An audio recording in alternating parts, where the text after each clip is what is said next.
The Dutch beat Captain Cook to Australia by 164 years, which leads to an important question. Why did Australia end up as a British colony instead of a Dutch one? First off, it's vital to acknowledge that Europeans didn't discover Australia. The First Nations Australians have called the continent home for around 60,000 years, and terra nullius was rejected in 1992.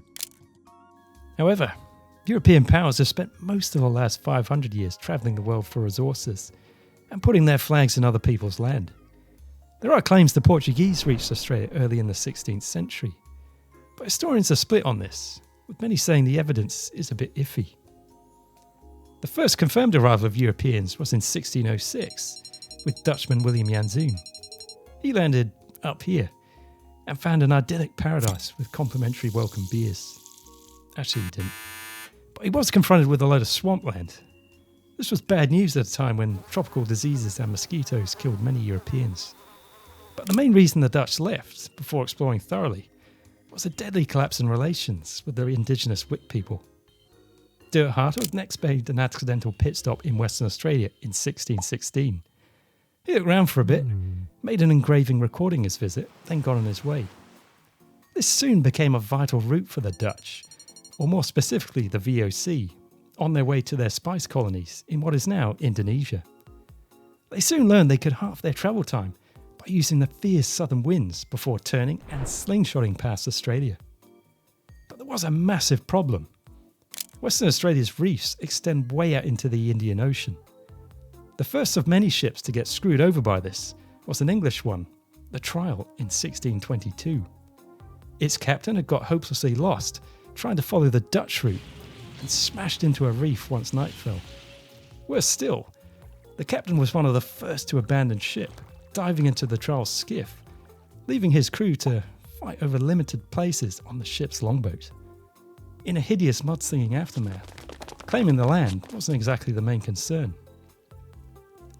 Most accidents occurred in similar circumstances. Captains often stressed over strict schedules. This meant tired crews often sailed through the night, with lookout warnings often dismissed. Ships on their maiden voyage seemed to attract extra bad luck too. William Dampier, a science-loving pirate, was the first Englishman to visit the mainland proper in 1688. But his accounts of it were about as enthusiastic as a teenager holidaying with parents. But not all Europeans disliked it. One Dutchman, William de Vlaming, called Rottnest Island paradise on earth and the best island he'd ever seen. Even so, no European powers wanted to risk establishing a colony. But then something changed. Britain lost this place you may have heard of called America and needed somewhere to put its trivial offenders. This was seen as preferable to addressing its own poverty and inequality, the stuff that actually leads to crime. Expelling people to penal colonies for trivial offences was viewed as proportionate by those in charge.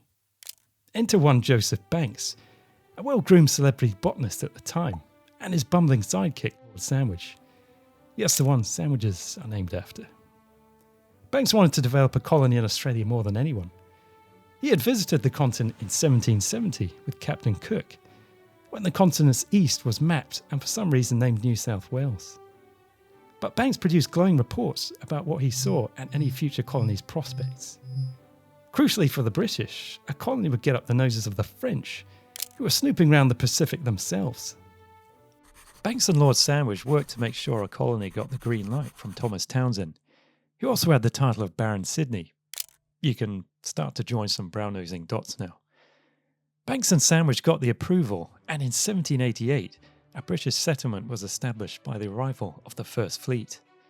After a tricky start, the colony went from strength to strength, with gold and merino wool turbocharging its economy.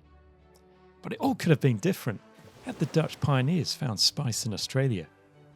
The oppressive VOC was the world's most powerful corporation for over a century, but simply didn't see anything to divert their attention from their profitable colonies in the Dutch East Indies.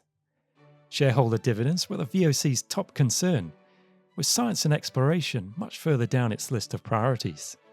Hence Australia was spared from being absorbed by the VOC empire. But they had to chart Australia's reefs as the Dutch kept losing ships using this unique route, with the infamous Batavia the most high profile. To be honest, that deserves its own video. But it was an incident that haunted the Dutch as they sailed past Australia at night. It may have contributed to the VOC decision that this was a mighty island that should be left to itself.